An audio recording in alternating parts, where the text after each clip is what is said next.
Hello, everybody, and welcome to the Goldster Inside Story. It's great to have you here today, and I'm thrilled that we have Natalie Jenner, who has agreed to get up very early in the morning in Canada to come and join us on Goldster today. Welcome, Natalie.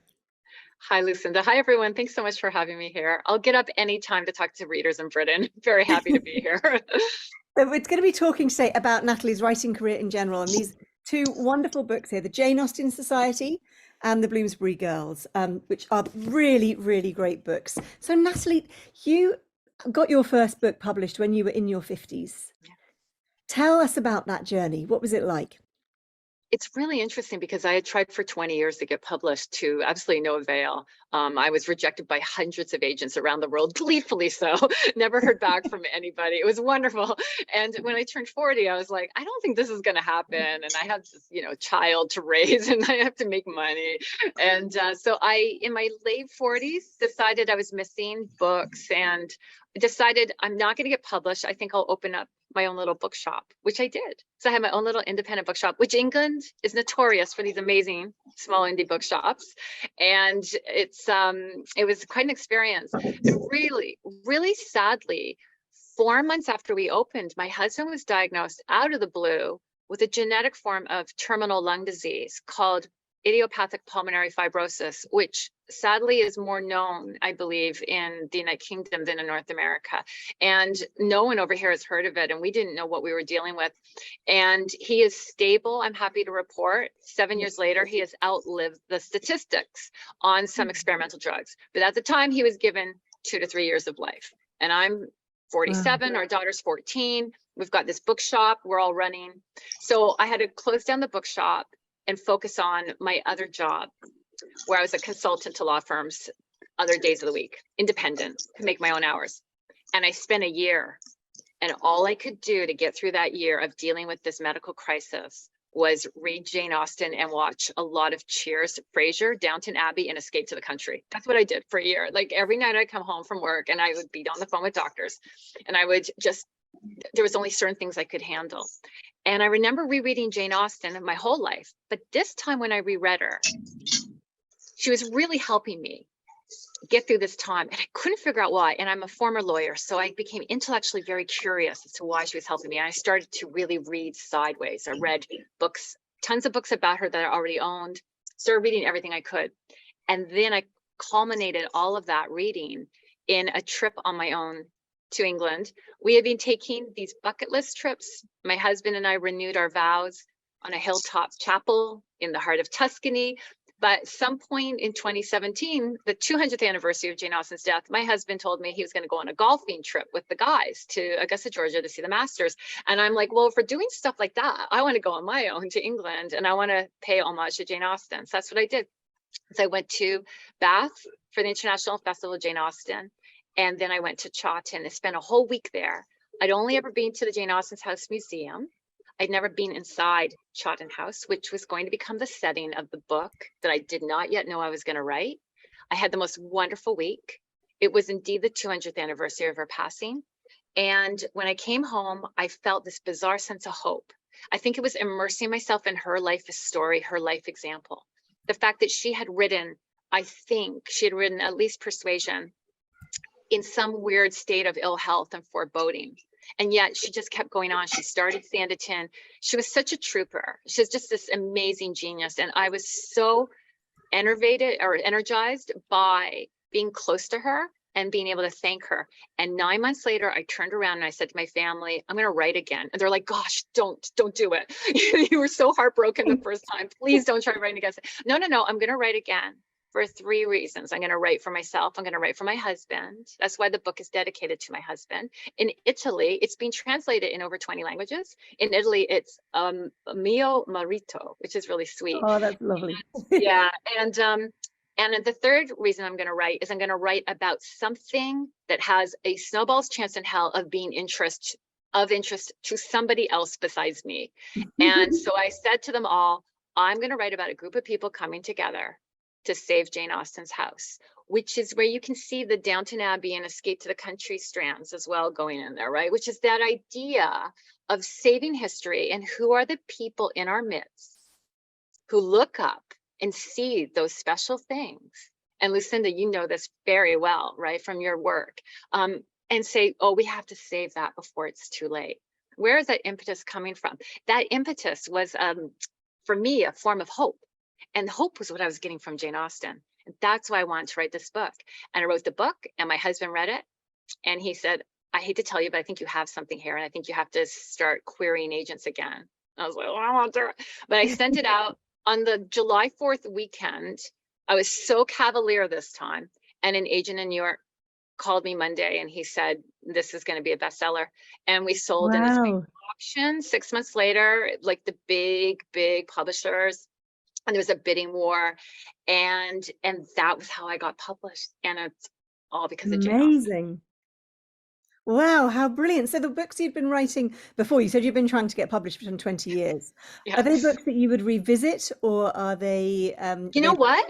Do you guys know the concept of, like, Malcolm Gladwell wrote a book, and it was about the 10,000 hours of training it takes for any proficiency. And Yeah. when I actually added it up, I am not exaggerating, because I know exactly how many words I write a day and how many hours I work a day on a book. I was like almost 10,000 hours of those first 5 books. So I consider them training, not things that are at the point, or will even get to the point where I would revisit them. I'm being kept very happily busy by my imagination now with new ideas. As you can see, there's a lot going on up here. So tell everybody about this. This is the Jane Austen Society. It's been translated, is it 20 languages? over 20 languages. Over 20 languages. Yeah, Wow. I've lost, I don't know anymore. Just And it's a really joyous read. I've really enjoyed this book. So tell everybody who hasn't read it, without giving any spoilers, what the concept is and who the people are. So I wanted to come up with 5 to 10 people, and in the end there are 8, and I wanted them to be evenly split between men and women. So there's 4 men and 4 women, and I wanted them to come from all different walks of life, because I wanted to explore how books connect us, no matter who we are, no matter our background or education, where we grew up, that books are one of those ultimate connectors in life, and how glorious and wonderful is that. And I wanted to explore how books could give people going through different stages of grief and trauma hope, or at least a way to put one foot forward again. And so the story is essentially about these 8 very different people: a doctor, a school teacher, an auctioneer, a lawyer, a servant girl, a movie star, a farmer, and I'm forgetting one. I always forget one. The relation. Yes, Relation. Francis. Yeah. So Francis Knight, and yeah, we'll talk in a second about dealing with someone who's representing a real life family in a totally fictional book. But they all come together in little groups at first, little nuclei, and then eventually into this one big society. And they are determined to save the actual house where Jane Austen lived for the last 9 years of her life and worked on all 6 of her books. And it had become tenant flats afterwards. And in real life, during the war in 1939, the same effort was made to take these tenant flats and turn the house into a museum. And I wanted to create a fictional group of people doing that, a fictional society, so that I could also explore the arcs of their personal lives. And I decided to set it at the very tail end of World War II, because I wanted to show people coming out of trauma like myself, coming out of a very difficult time, and how they found the ability to move forward. And so it starts in 1945 into 1946, 47 at the very end. And so basically that is the point of the book. And yeah. When you went to Chawton the first time, had you already been formulating this idea, or was it something that came to you on that big trip that you did? Yeah, it didn't even come to me on the trip. I remember I bought a lot of books at the gift shop, and like came home and was reading Carolyn Jane Knight's amazing memoir about growing up in Chawton House as the 5th great niece of Jane Austen, the last family to live in the house as a residence. And I read another book called Reading Austen in America about the American editions of Emma that got published in Philadelphia about a month or 2 after the British first edition, and where they ended up. their provenance and who has owned them since then and where they've gone to. We've only found 6, I think, of surviving from that print. And I was just reading voraciously after the trip, still not knowing I was going to write until 8 or 9 months later. So the trip was purely to thank Jane Austen and to get inside Chawton House, because for about 15 years, since Chawton House had opened to the public in, I think, 2003, 2004, every time we would go to Chawton House was closed on Mondays historically. We were always there on like bank holiday Mondays or week, whatever. And I was like, never able to get inside. So I wanted to go to Chawton so I could get inside Chawton House. And so I don't think it's a coincidence that the book, The Jane Austen Society's main setting, is the place that I most wanted to see, which was Chawton House, because I've been lucky to visit Jane Austen's actual house itself, the House Museum, since the 80s. I've been in there many times, but the intrigue for me was Chawton House, which is a wonderful heritage museum in England. And so you've now become friends with Jane Austen's relation, haven't you? So tell us about that. Did she give you, was that through this book or was it before the book? No, it was through this book. And so when you make a decision to fictionalize a family, and I am creating, the last dying gasp of this family, a family that is very active today in real life in preserving Jane Austen's legacy and do incredible work. But in my story, I started with 1860, the birth of a fictional knight family member, and it's his branch, his descendants, that are running the house and have run into trouble. And it's completely fictionalized from 1860 on of Carolyn's family. Her real life family has now been completely made up in my book. So I had some concerns. So before the book came out, I did reach out to Carolyn's father, Jeremy, when I went to Chawton, and let him know about the book. And after the book came out, Carolyn reached out to me. She asked me to be an ambassador for the Jane Austen Literacy Foundation, which does amazing work. So I am. And I urge everyone to look up the Jane Austen Literacy Foundation. They do incredible work around the world. And we started to Zoom, and she's just been incredibly, incredibly supportive. In fact, she helped me launch my second book, Bloomsbury Girls. We did a virtual event for a bookstore in California. And she said to me that the character that I forgot at the beginning, Frances Knight, who's very fictional, daughter of the very fictional man that owns the house in the book, she said to me that Frances felt like a member of her family now to her. Oh, that's so lovely. I know, I actually cried when she told me that, because it's such a compliment, because you are taking such license. And being a former lawyer, I was very cognizant of not ever wanting to change the facts of someone's life. So that was why I had to fictionalize everything. I remember Lucinda saying to myself, if I make it all up, I can't get into trouble. I have to completely fictionalize everything. So I had to make up the society. And that was a really not a difficult decision, but a very important decision that I made at some point, which was I want to be able to have people fall in love and have, like futures together. And I would never want to dishonor the real life people's, own experiences and challenges. So I was like, I just have to make it all up. And what was that like creating these characters? Because they're very likable characters, and I found myself really invested in their futures. How did you go about doing that? What was your kind of, did you my characters with a backstory, or did they have? No, they just show up. And I've had other authors tell me this happens. So it feels very voodoo, very, very mysterious when it happens. But I just sit down and start typing. There's this great video of Muriel Spark, and the BBC is interviewing her, and they ask her, how do you write? And she goes, well, first I write the title, and then I write by Muriel Spark, and then I turn the page and I write chapter 1. And then I write the first sentence, and then I write the second sentence, and that's how I write. So I sat down on my computer, and I just imagined being back in Chawton. And I remember I had lain on this old stone wall, and I remember feeling really sad for my husband, but also really weirdly at peace. I had my little travel copy of Emma with me. And I remember I just sat down and I start typing.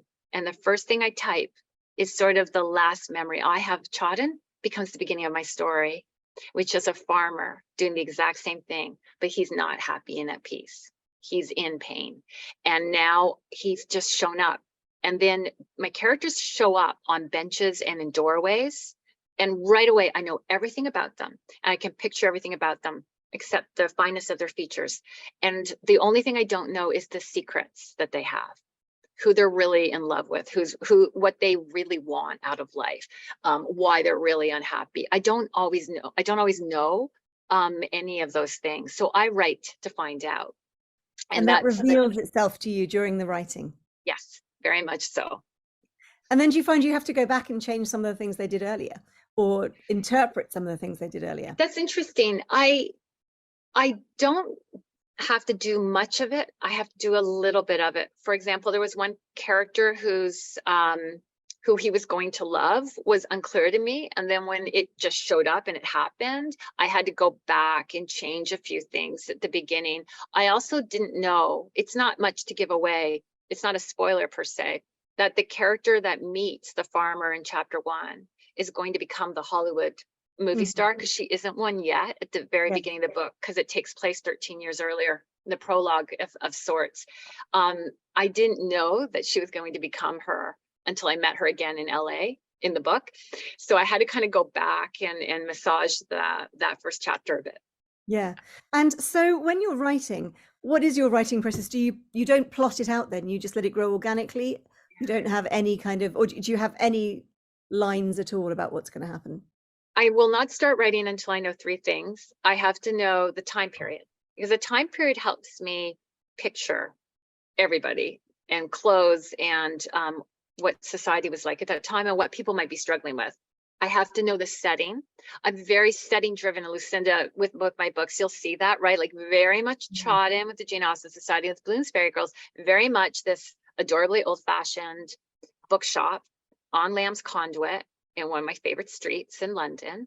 And if I know the setting and the time period, I still can't sit down and start typing until I know the stakes. So I know what's the one thing at stake that's intriguing enough that a reader would want to go on that journey. So the Jane Austen Society, I knew they wanted to save Jane Austen's house and turn it into a museum. I thought, that's interesting. I can work with that. With the Bloomsbury Girls, I wanted them to be 3 very unhappy female bookshop employees who plot together, perform a coup, and basically conduct a takeover of the bookshop that they're working in from the male management. I knew that. And then with my next book coming up, I knew as well what was at stake. And that's the moment where I sit down and that's all I know. And so some of your characters from the Jane Austen Society go into Bloomsbury Girls. Yeah. Is the same thing happening with your 3rd book? Are you taking? Yes. Oh, that's good. So is that what you feel you always need to have a background? You need to know something about the characters in that way before your next plot begins, do you think? No, I think actually, if I'm honest, I think it's because I have a hard time leaving this world behind. And I think the world of Jane Austen Society is going to always stay this incredibly special world for me, because it got me where I am today as a writer, this ability to connect like today with readers around the world, which is like an incredible privilege. I think that I just want to know they're okay. And I think that's why the ends of my books have these crazy epilogues where I give everybody what they deserve.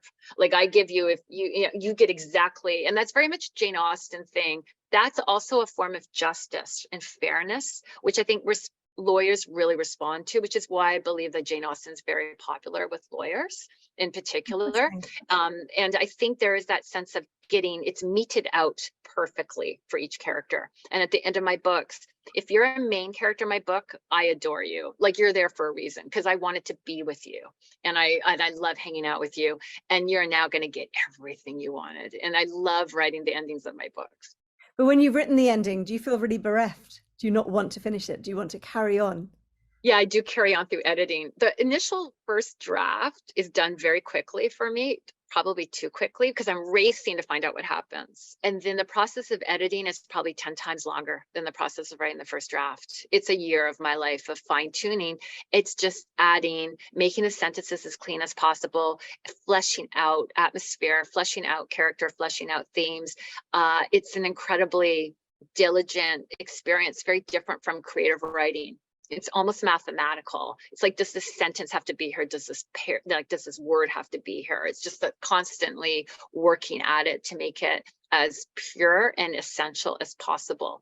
That's my goal, which is why I think my prose style is pretty clean. And I'm not overly descriptive with my writing style because I'm not very good at it.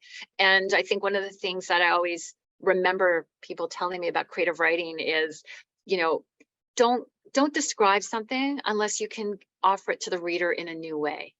That kind of startling detail, So, I mean, obviously I describe things, but there's a level of metaphor and allusion and simile that I don't possess as a writer. Even though I've studied English literature and I've studied creative writing, it's not what comes well to me. So I try to always play to my strengths with my writing.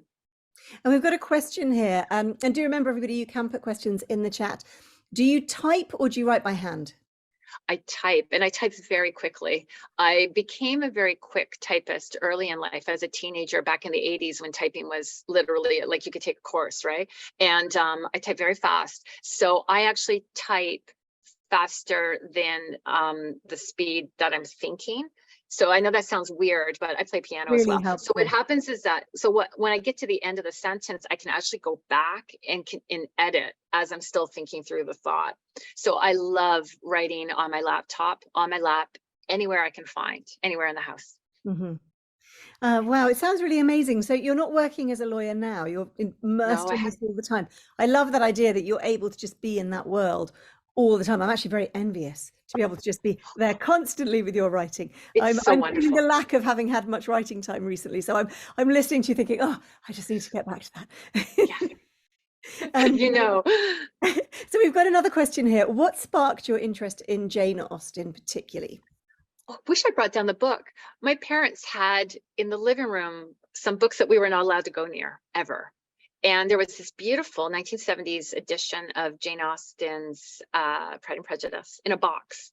And it's like a book in a box. And you're 7 years old and you're like, what is this? And it had a little bookmark hanging out from under it.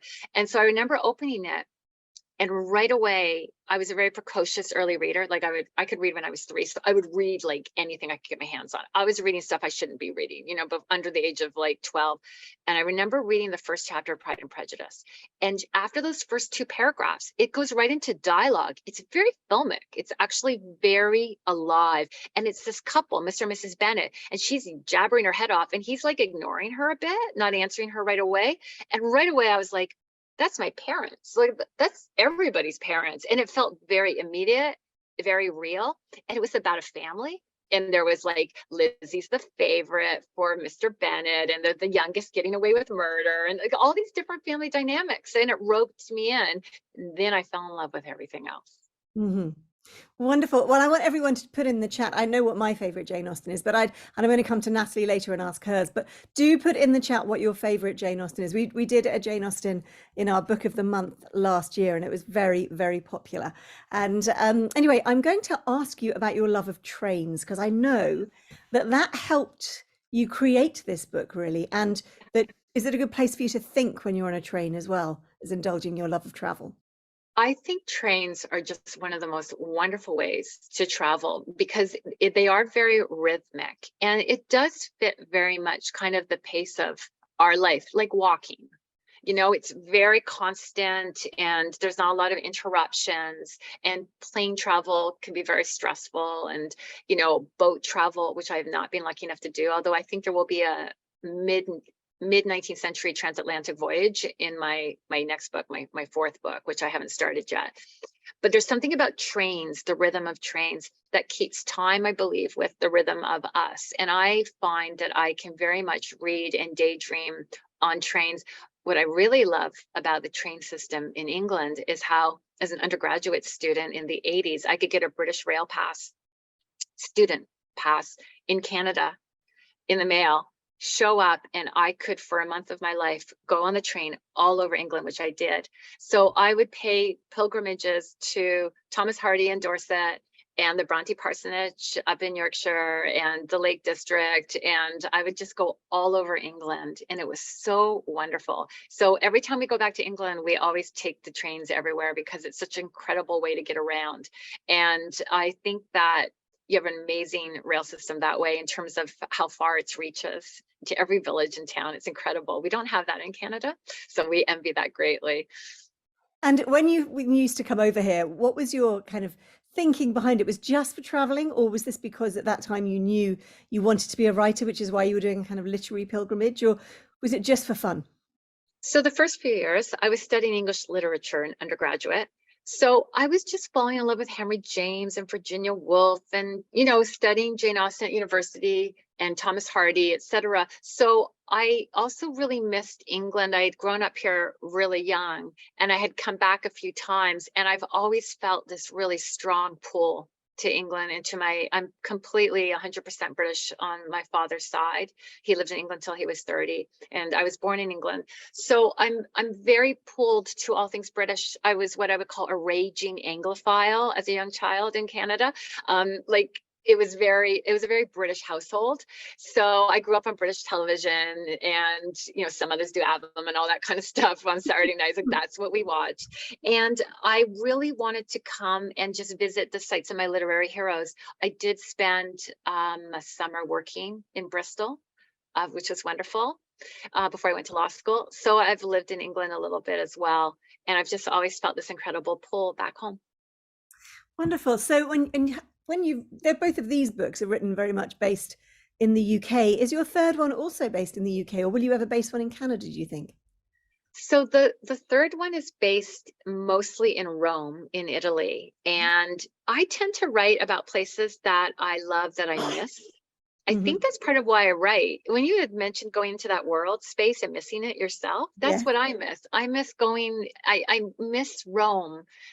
With my husband's lung disease, I don't think air travel will be in our future for a little while longer. So we're a bit more housebound. And I really have written Bloomsbury Girls. I never left the house. Bloomsbury Girls was written in the first lockdown in 2020. So I really didn't go anywhere. And with the third book, it's kind of the same thing. With the third book, I wanted to set it not in England because I didn't want to look like, I wanted to stretch my wings a little bit, but I also really missed Rome. And so that's why the third book is set in Rome in the 1950s. And the fourth book, I think, will be set in some of my favorite American cities like Philadelphia. I don't know yet. So. Oh, wow. Brilliant. I also know that when we were talking before this, we talked a little bit about dogs, and you told me that you had a story about the Jane Austen Society and the dogs you share. So at the very, very beginning of the Jane Austen Society, if you get no further than page 2, you will know this story, is that there is a dog called Ryder, named after H. Rider Haggard, who had a home in Hastings where my grandmother had lived for many decades. And I would spend a lot of summers in Hastings with her. And I used to pass through on my way to the beach every day. I would pass under this house that Haggard had lived in. And I named the dog Ryder for that reason. And the book starts in 1932, but it picks up again in 1945. And so in 1945, the dog is now sadly passed away. And my editor was reading the book, and we're getting ready to finalize it for publication.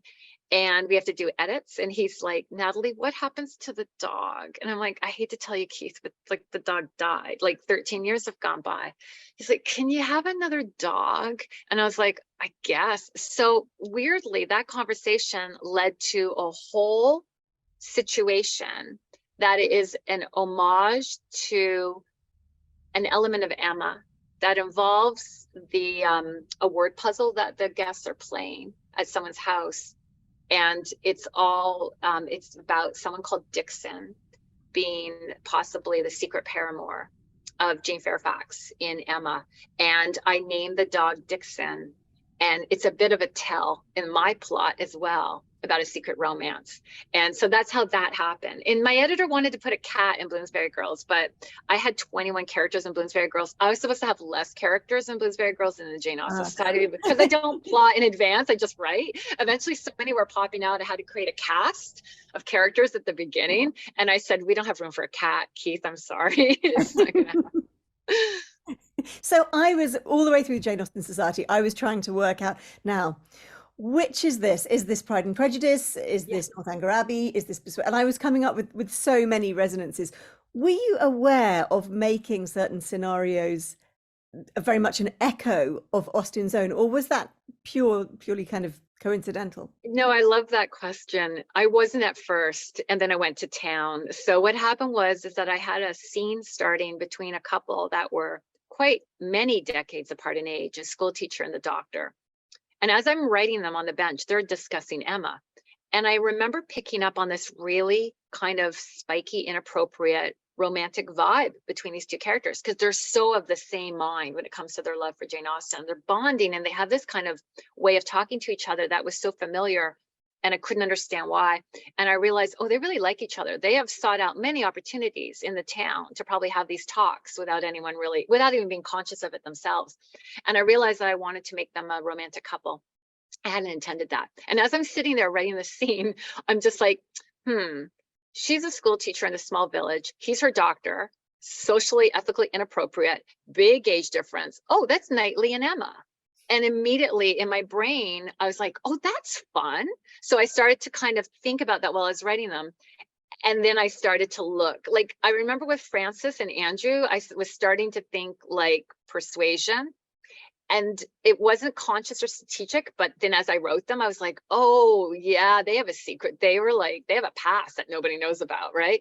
And then after that, Lucinda intentionally planted every Easter egg I could think about from Jane Austen in the book.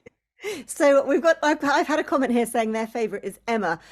My favorite is Persuasion. I just always love it. That's the one we did as Book of the Month last year. But I know with your characters, there's a real dichotomy there, isn't there? I mean, there's some of them are diehard Pride and Prejudice, others diehard Emma. And I know that your main character, she just can't understand why anybody would think that Emma was superior to Lizzie Bennet, for example. And I love the way the characters go into that dialogue.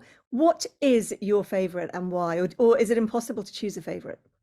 I do think it's kind of impossible. I have 3 that rotate based on my moods. So Pride and Prejudice if I had to pick one, I would pick Pride and Prejudice only because it was my first, and you never forget your first, as they say, and it's very fresh and witty.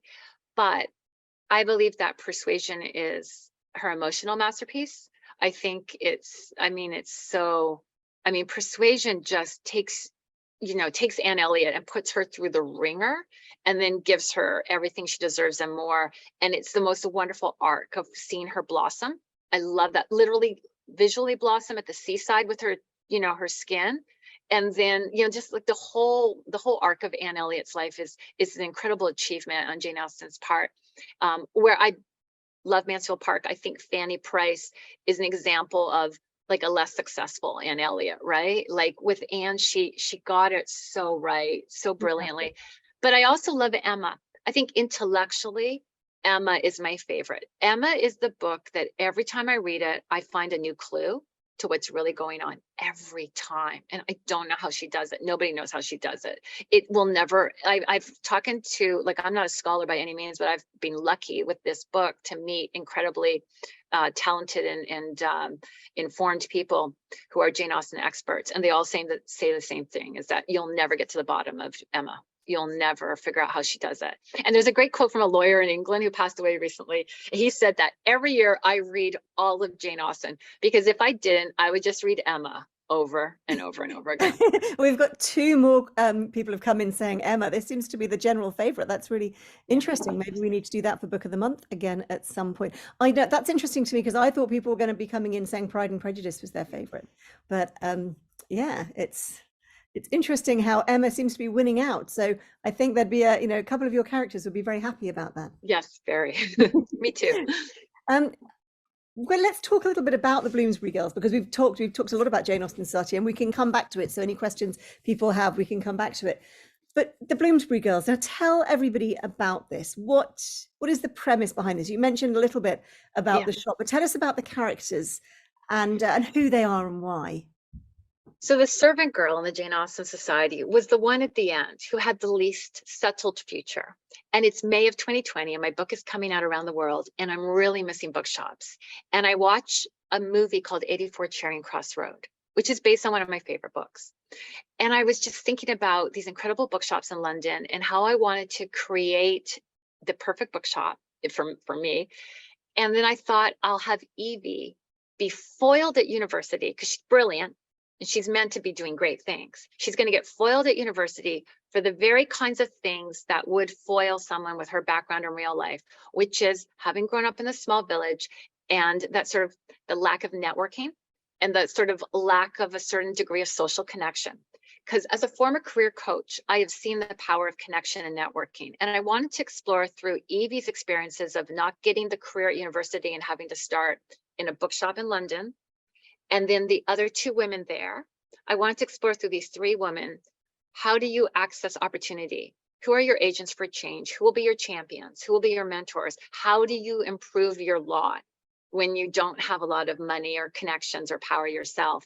And so the other two women, one is a secret aspiring novelist who cannot get ahead in life and is quite angry, Vivian. And she's from a lower class background, but had been engaged to a wealthy man who perished in the Second World War. And the other woman is very unhappily married in her late 30s with two young boys. And she is the primary income earner. Her husband is suffering the effects of the war in terms of trauma and stress and mental health issues. And they become friends, and two of them are already friends at the beginning of the book.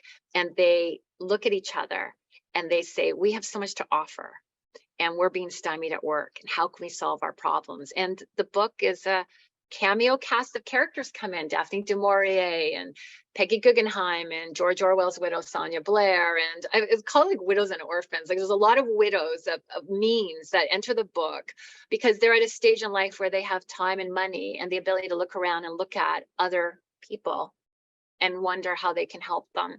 And I wanted to show people making that one little step in life to connect with somebody else and how that can change your life. Because as a former career coach, I have seen these same moments of serendipity of the person that walks through the door, gets on the elevator with you, or ends up in the waiting room with you, and it changes your life. So I wanted to explore that through this book.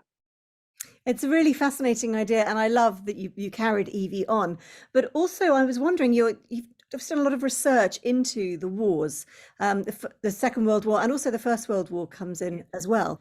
And you talk at one point in the Jane Austen Society about, this bookending for this generation of these two dreadful wars. And I often think about that when I teach, for example. I teach Bloomsbury, and I always try and get my students to understand what these artists and writers went through, that they were old enough to have that themselves or their brothers or their lovers or their fathers fight in the First World War, and then either old enough to fight in the Second World War or to see their children go and fight. And what a terrible time this was for these people.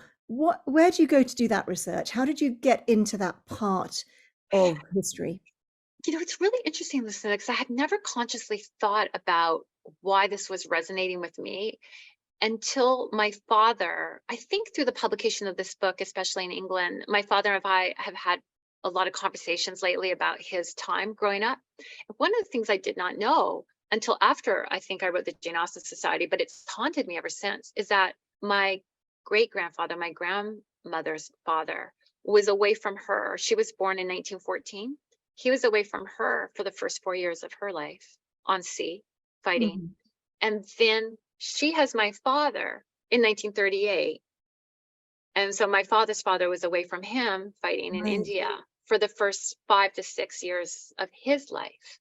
And I was very close to my dad and close to my grandmother. And I honestly think that for me, it was more a personal absorption. And obviously I'm interested and I do the research, and I'm, as a writer, very interested in the modernism movement, and especially 1921, 22, what that does in literature is it's a bit of a seismic, right? With like D.H. Lawrence and Virginia Woolf and Ian Forster and a bunch of people really coming into their own into the future of what writing's going to look like and how that's going to change writing for the rest of the century. So I am very interested in that period. I read a lot of writers from that time period, Edith Wharton and Steinbeck, Fitzgerald, Hemingway, a lot of people between the wars are a lot of what I read.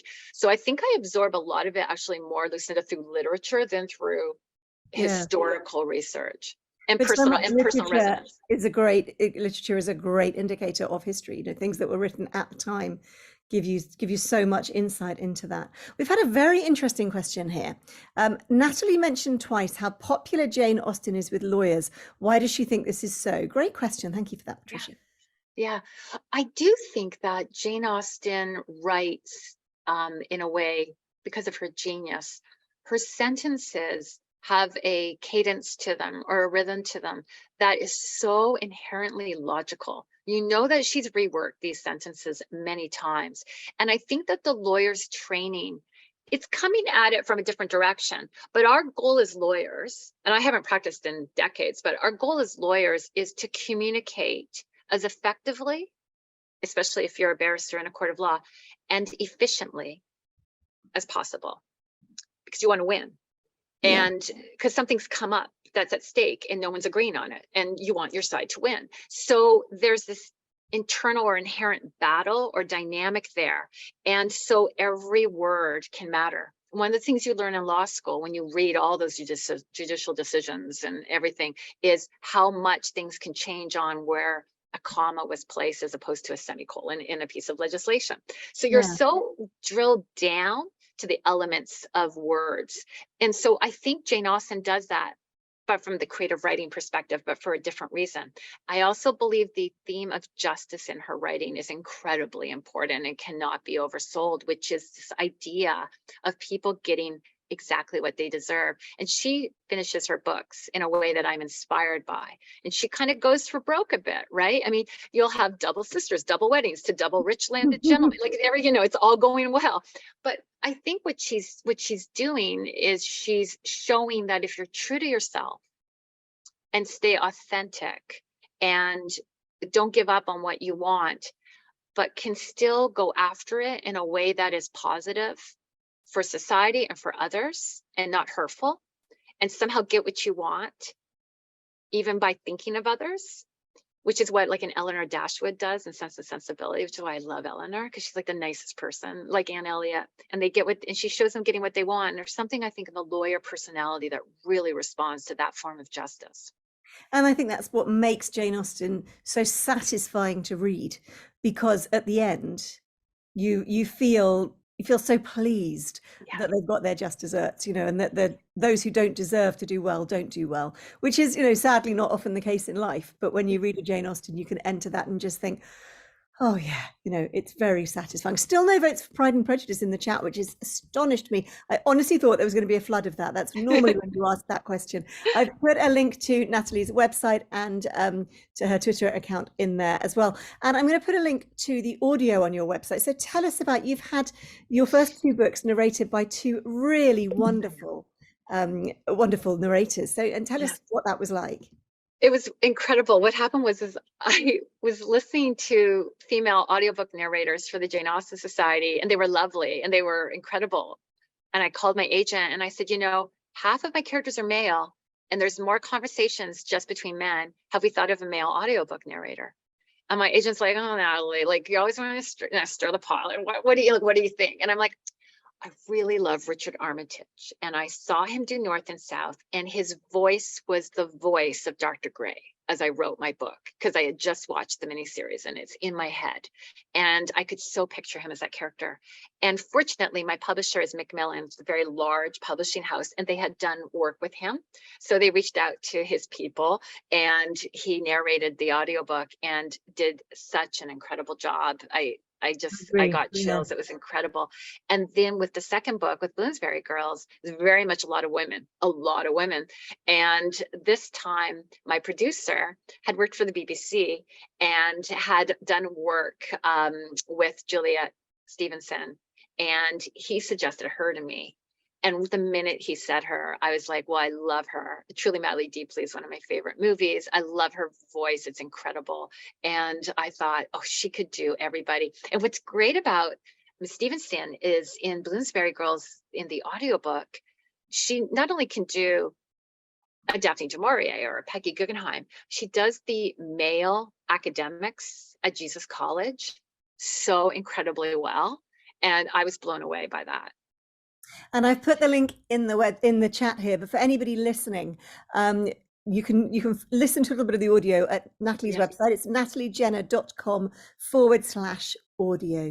So we've got some questions coming in. Oh, and we've got a we've got a couple here. Pride and Prejudice is her favorite, but she's not read all of Jane Austen. Oh, what a joy if you haven't read them all. I'm actually quite envious you're going to get the chance to read them. Now we have another question. I'm going to have to go back through the writing. Okay, you said you type faster than you think.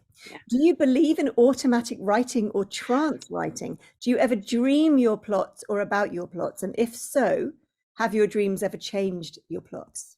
So no, I don't dream, and I envy that. I was speaking with Alison Pataki, who has written this book called The Magnificent Lives of Marjorie Merriweather Post. And Yes. she goes to bed every night, she told me, in this event we just did a couple nights ago. She goes to bed, as she's going to bed, she is somewhere else in time. Like she's in another time period and she's experiencing it. I don't have dreams like that. I was so envious. I thought that's such a wonderful Yeah. way to feel your books. Automatic writing is actually something I mentioned in Bloomsbury Girls. So I love this question. I'm so excited. Automatic writing was pioneered by Henry James's brother at Harvard, William James, who is, I think, a philosopher, I think a theologian as well. And Gertrude Stein, actually, as a young woman, worked with William James at Harvard on automatic writing and the study of it.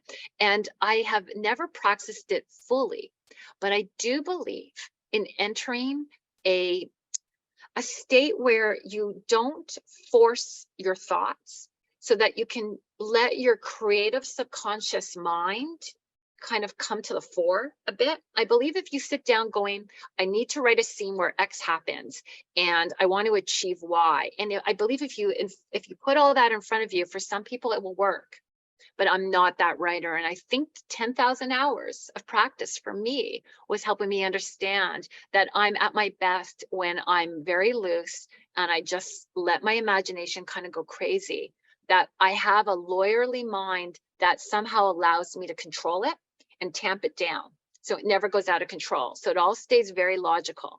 And so I've learned that over time. So I do think that I practice, I would call like baby automatic writing, but nowhere near where it should be. And we've got another question saying, what is your writing routine? So I can write most effectively, I find, is when I first wake up. So I would say between 5 and 7 in the morning in a first draft. So, but my first drafts are done very quickly. So the rest of the year, my editing is done throughout the day. Probably after breakfast in the morning is when I work from 9 until literally until I crap out. So sometime between 1:30 and 2, I'm eating while I work, and then I'm like, I hit a point where I can't do anymore. But pure creative writing is when I first wake up, because Lucinda, I think that's the moment when your brain is still kind of in that dreamy state. So even though it's never feeling consciously for me that I'm taking my dreams and incorporating them in my writing, my brain is still in this wonderful state where you haven't gotten the bad email yet or the bad phone call, you haven't seen something bad on the news, and you can be in this very kind of open, kind of positive, happy place. And that's when I do my creative writing. And we've got another question here. How does it feel to have your books made into audiobooks? Do you listen to them, by the way? So I do, but I can only listen to them once. There's something so intimate and personal about an audiobook. That is why actually I've become addicted to them during the pandemic. I've started to really love listening to them while I'm doing things around the house.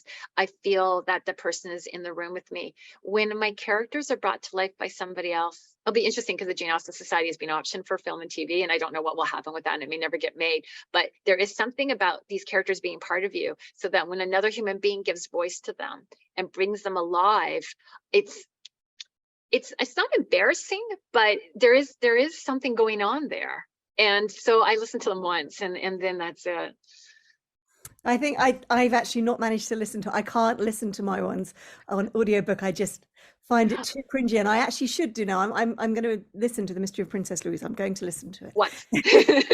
Just once. I will do it just once. So your next book is coming out next year. It's almost exactly a year, actually, isn't it? Yeah. March 2024. Yeah. Are you allowed to tell us anything about it? It's called Every Time We Say Goodbye. I know that. Are you allowed to tell us anything, or is it something? Yeah, no, I can. It's actually available right now for pre-order in the UK from Allison and Busby on Amazon UK. It's not up for pre-order yet in North America.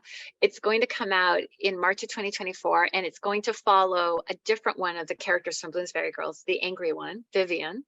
And she is at the end of Bloomsbury Girls getting a little bit of what she wants in terms of her writing career. But at the beginning of the third book, her writing career isn't going quite the way she was hoping it would. She gets offered an opportunity to work as a script doctor at Cinecittà Movie Studios outside of Rome in 1955. And there's a group of American and British expats working in Rome in the movie system. And she's also going back to Rome for a few other reasons, some of which are mysterious for the reader. But it is about a group of people from England and America who are going back to Italy for work, but will be dealing with things that happened to them during the war. And it has my first dual timeline. Something that I don't always tend to necessarily crave when I read is a dual timeline. I've never written one before, but this time round, a character just came to life one day. She's a young woman. She's based on Carla Capone, who assassinated Nazis in Rome during the occupation. A young woman. And she'd go back to her apartment and lock the door and just hope she didn't get caught. And I created a schoolgirl assassin called La Scalaretta. And they're the characters I've just told you about are going to be making a movie about her time in the occupation. And the dual timeline is her escape route through Rome on the night that she assassinates a Nazi commander. Wow. And so it's really rich. It has everything in it. It has, Vivian takes on the Vatican. So it's got religion, it's got art, it has, you know, the living in an occupation. There are also cameo appearances by characters from both of my first two books. So I've had writers are reading it, other authors are reading it right now, giving me early reviews. And some of them haven't read the first two books and still are enjoying it. So I try to have each of my books stand alone so that people who haven't read the first two will still enjoy this. Brilliant. Well, I've got a comment here, which I think is rather wonderful to end on. Great session. Lots of pointers for aspiring writers. Thanks. And I think just hearing you talk about your upcoming book, I think that's just such an inspiration that you've got all, as you say, you've taken on things from your earlier books, but you're also moving into a different type of writing with your dual timeline. Thank you so much, Natalie. It's been an absolute joy having you on. And I do hope that after the next book comes out, you'll come back onto Goldster. You'll get up early again and come and join us. I'd love to also just join in on if you do Jane Austen again, I'd love to watch and participate in any book club. We will invite you if we do. I think we should do, which leads me very neatly into our next book of the month. So I hope everybody is aware, if you're looking on the Goldster website, the next book of the month is Hazel Pryor's book, Away with the Penguins. And do you know that one, Natalie? Yeah, it's amazing. She's amazing. It's such a great book. I'm so glad you've said that. I loved it, and I hope that people will enjoy reading it. We try to go back and forth with some classics, some modern, and I think that it's a book that people will really enjoy. So it's great to know that you enjoyed it as well. And let me tell everybody what is just coming up next. So next week, you're back with Humphrey, and on Thursday, he's talking to John and Mary James. Who are, they've run the Aldborough Bookshop for almost quarter of a century. And it's going to be a really fascinating, really, really interesting session, actually. And I hope that they'll have read Bloomsbury Girls as well, seeing as it's about bookshops. And then on Friday, Humphrey is back again with Jack Barsky. He is the author of Deep Undercover, My Secret Life and Tangled Allegiances as a KGB Spy in America. Wow. We're really covering some bases here. I am back again the following week. I'm actually going to be talking to Humphrey on the 21st of March. We're going live at Riverstone for our PPG session. And it's going to be really fun. He's going to be interviewing me, I think, about the mystery of Princess Louise and about Dickens and travel, which will be very exciting. But before that, next Tuesday, not a live session, but still our normal PPG session, I'm going to be interviewing Valerie Blankenbill, who is an Austrian documentary maker, really lovely woman. And she made, amongst other things, a film called The Bubble, which is about the world's largest retirement community in Florida. And she's really, really interesting. And just to top off the month, on the 23rd of March, I'm going to be talking to the author Emma Burstall, who is the author of The House on Rockaway Beach. So we've got a really great spectrum of things coming up over the next couple of weeks. And do get reading Hazel Pryor's Away with the Penguins, so you can join in our Book of the Month chat. And I totally recommend these two books, Bloomsbury Girls, which I haven't finished yet. I will fess up, but I'm really looking forward to finishing it. And this one, which I absolutely loved, Jane Austen Society. They're both very me. I really enjoyed both of them. Thank you so much, Natalie, for coming along, and everybody else as well. Have a great weekend, everybody. I will see you next week on Tuesday. We've already got someone saying they love Away with the Penguins. Excellent. Emma, please come along at the end of the month. Take care, Natalie. Enjoy your writing morning, seeing as it's still only 8 a.m. with you, isn't it? Thank you, everyone. Take care. Bye-bye.